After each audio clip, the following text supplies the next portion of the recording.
এই মেয়ে, এই ভালো মতো গাড়ি চালাতে পারেন না? চোখ কি হাতে না গাড়ি চালান নাকি মিয়া? এই তোমার কোচিং এর ক্লাস।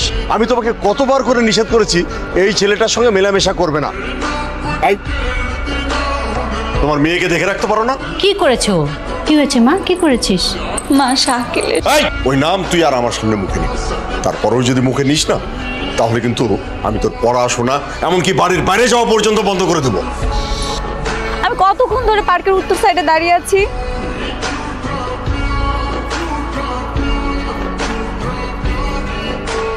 সরি, আমি আসলে তোমাকে খুঁজে পাচ্ছিলাম না। সমস্যা নেই।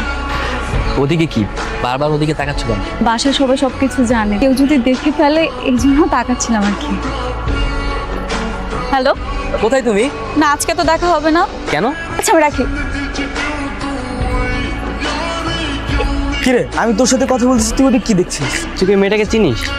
না, কেন, কি হয়েছে? অনেকক্ষণ যাবত দেখছি আমার দিকে তাকিয়ে আছে, মনে হয় আমাকে ফলো করছে।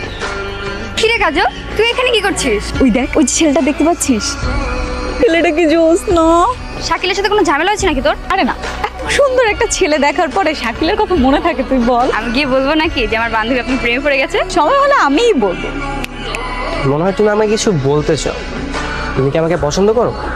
আমি আপনাকে পছন্দ করি, আর শুধুমাত্র আপনার জন্য এখানে এসে প্রত্যেকদিন দাঁড়িয়ে থাকি। এভাবে স্ট্রেট ফরওয়ার্ড যারা কথা বলে তাদেরকে আমার পছন্দ। আচ্ছা তোমার ফোনটা দাও, এটা আমার নাম্বার, রাতে কল দিও, কথা হবে। জানিস ওই ছেলেটা তো রাজি হয়ে গেছে। কোন ছেলে? শান্ত। শাকিলের সাথে কি তোর ব্রেকআপ? এখনো ব্রেকআপ করিনি, তবে খুব তাড়াতাড়ি করে ফেলবো। আসলে সত্যি কথা কি, শাকিল তো আমাকে খুব ভালোবাসে, এই জন্য হুট করে বললেও কষ্ট পাবে না। সরি আপনাকে লেট করিয়ে ফেললাম। কখন এসেছেন আপনি? এই তো কিছুক্ষণ আগে। চলো তোমাকে নিয়ে আজকে ঘুরতে যাবো। আচ্ছা কাজল, তোমার কি হয়েছে বলো তো? তুমি তো এরকম ছিলে না আগে। এসব কি বলতেছো তুমি? আমার বাসায় মেহমান আসছিল, এই জন্য আমি ফোনের কাছে ছিলাম না। কালকে দেখা করার সময় হবে? দেখি যদি সুযোগ পাই তাহলে চেষ্টা করি। আমার একটা ফোন এসেছে, একটা মিনিট। হ্যাঁ হ্যাঁ, কোথায় তুমি? এখনো যে আসছো না? তুমি কি চলে এসেছো? হ্যাঁ আমি তো চলে এসেছি। তুমি দাঁড়াও, আমি এখনই আসছি। শোনো, আমার না লেট হয়ে যাচ্ছে, আমাকে এখনই যেতে হবে। কে কল দিছিল? বাসা থেকে কল দিয়েছিল। আরে শাকিল ভাইয়া, এই মামা দাঁড়ান দাঁড়ান দাঁড়ান। আচ্ছা কাজলের কি হয়েছে বলো তো? একটা কথা বলবো ভাইয়া, আপনি কাজলকে ভুলে যান। ওর সাথে আপনারা স্বাভাবিক সম্পর্ক হবে না। কেন? কারণ কালকে আপনি ওকে যার সাথে বাইকে ঘুরতে দেখেছেন, ওই ছেলের সাথেই ও নতুন সম্পর্কে জড়িয়েছে। কাজল আমাকে অনেক ভালোবাসে, আমার কাজল আমাকে ঠকাইতে পারে? বিশ্বাস করুন আর নাই তো, আমার কিছু করার নেই।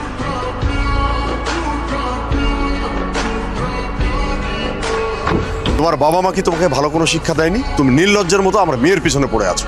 আর যাবো না। গতকাল আমার মেয়েকে নিয়ে সারাদিন কোথায় গিয়েছি? আমি? তুমি নয়তো কে?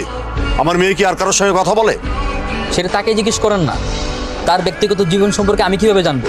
কাজল গতকাল কোথায় গিয়েছিল, কার সাথে গিয়েছিল, সেটা তাকেই জিজ্ঞেস করেন। তাকে আমি জিজ্ঞেস করেছি, ও বলেছে সকাল থেকে লেট নাইট পর্যন্ত নাকি তোমার সঙ্গেই ছিল।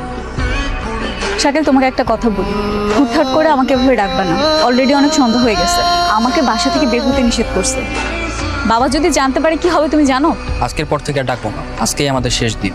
তোমার আর আমার সম্পর্ক ভবিষ্যতে খুব বেশি একটা এগোবে না, কারণ তুমি আর আমি সম্পূর্ণ দুজন আলাদা মানুষ। তার মানে কি তুমি আমার সাথে ব্রেকআপ করতে চাচ্ছ? মনে করো অনেকটা সেরকমই। কেন, নতুন কেউ এসেছে? নতুন কেউ তো ঠিকই আসছে, তবে সেটা কার জীবনে সেটা হচ্ছে আসল কথা। কি বলতে চাচ্ছ তুমি? তোমার বাবার সাথে আজকে দেখা হয়েছিল, সে আমাকে তোমার আর আমার সম্পর্কে অনেক কথা বলছে। ইভেন এও বলছে গতকাল তুমি নাকি লেট নাইট পর্যন্ত আমার সাথে ছিলা, অথচ আমিই জানি না। ও আসলে হয়েছে কি শাকিল, কালকে না আমি আমার বান্ধবীর বাসায়। ব্যাস, বান্ধবীর বাসায় ছিলা, ফিরতে লেট হয়েছে, ব্লা ব্লা হ্যান ত্যান, তাই তো?